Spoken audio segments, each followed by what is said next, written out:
Assalamualaikum warahmatullahi wabarakatuh. Perkenalkan, saya Ria Bintang dari kelas 4D dengan NPM 2110631170054. Saya akan memberikan penjelasan jawaban dari soal ujian tengah semester mata kuliah Sistem Operasi.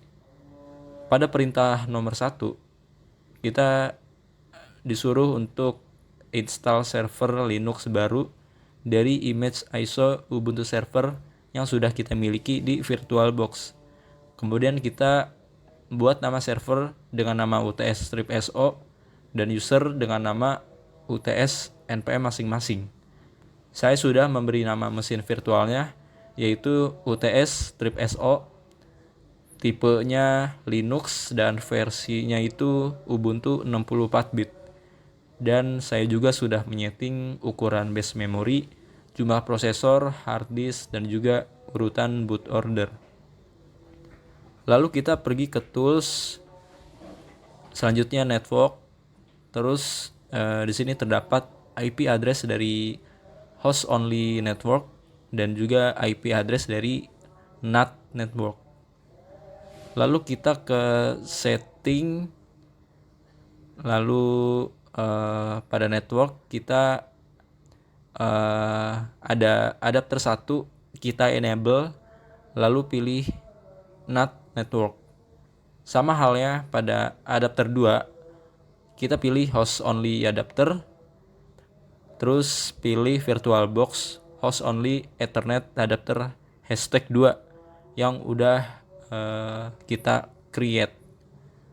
Setelah itu kita tinggal start aja, nanti kita bakal pilih bahasa, terus down dan continue, terus kita bakal ngisi nama server, username yang sudah ada di ketentuan soal, dan juga passwordnya. Selanjutnya kita login dengan username dan password yang sudah kita buat tadi.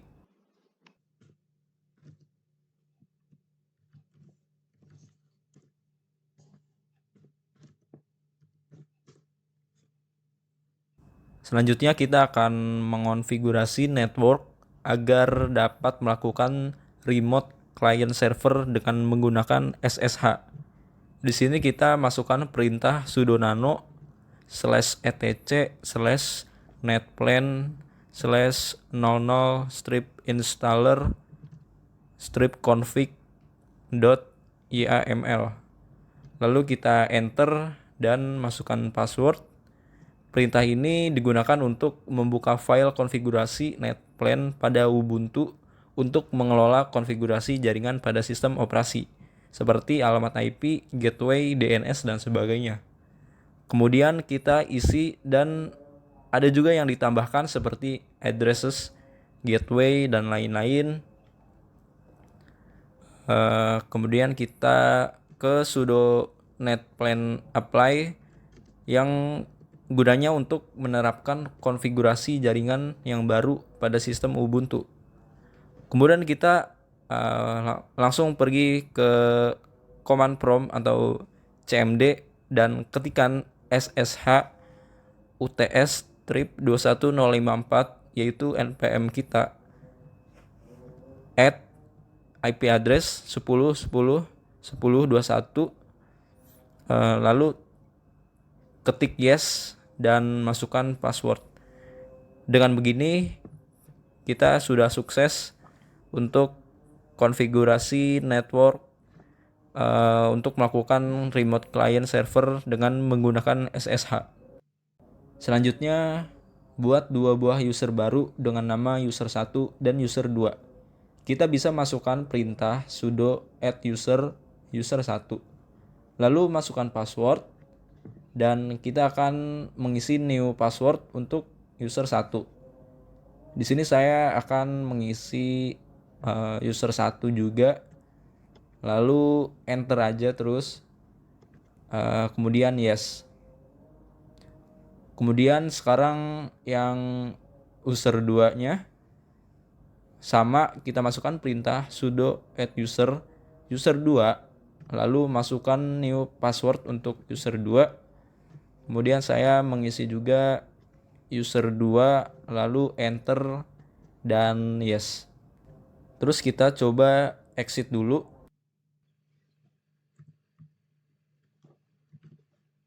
Selanjutnya pada user 1 buat sebuah file dan folder. Di sini kita masuk sebagai user 1 dan masukkan passwordnya dan berhasil. Di sini terlihat username-nya itu user 1. Kemudian kita langsung aja bikin file dengan memasukkan perintah touch demna.txt dan echo halo kurang dari demna.txt, di mana nama file ini demna dan isinya itu halo. Sekarang kita bikin folder dengan memasukkan perintah mkdir bernama Gvasaria. Lalu coba kita cek dengan perintah ls.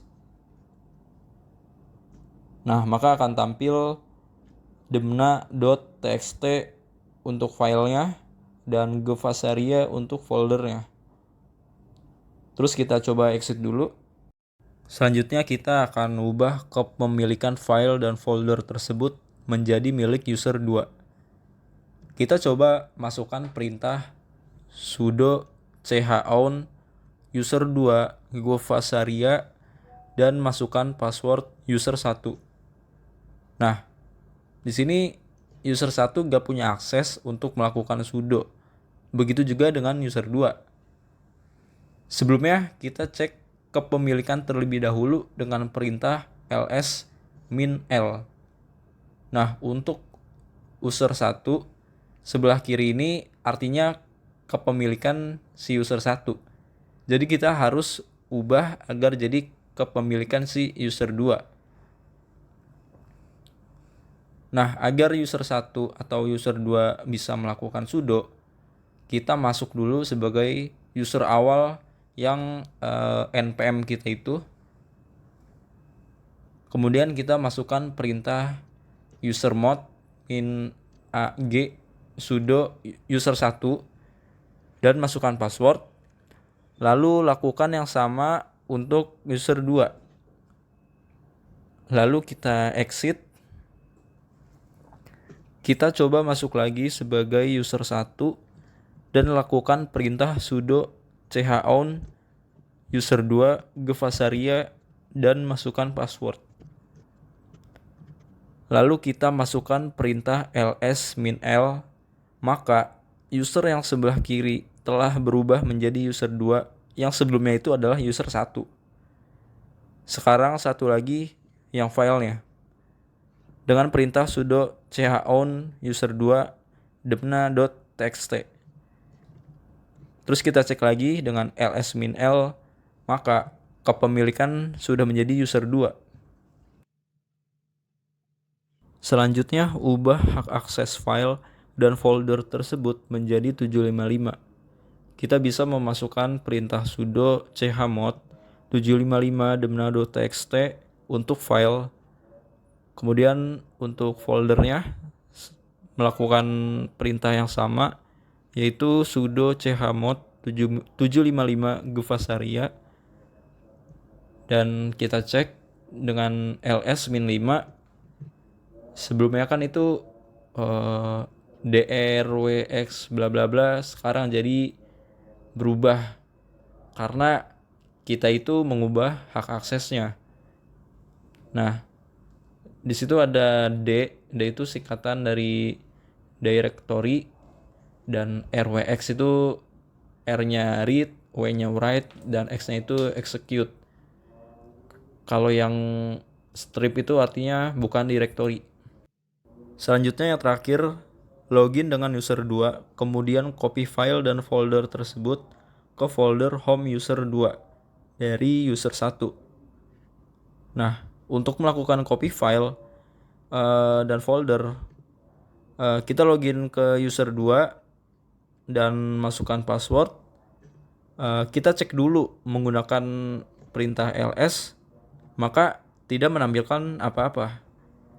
Nah, kalau udah kita jalankan perintah untuk copy folder, Gvasaria ke folder home user 2 dengan sudo cp strip r /home /user 1 /demna.txt spasi /home /user 2 /.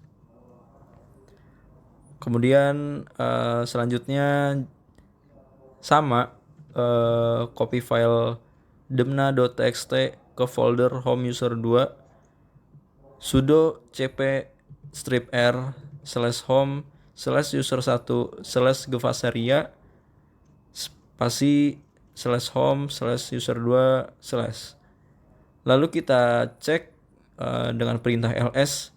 Nah, berhasil, di user 2-nya sudah muncul. Dengan begini kita berhasil copy file dan folder yang dibuat oleh user 1 ke dalam folder home user 2 menggunakan user 2.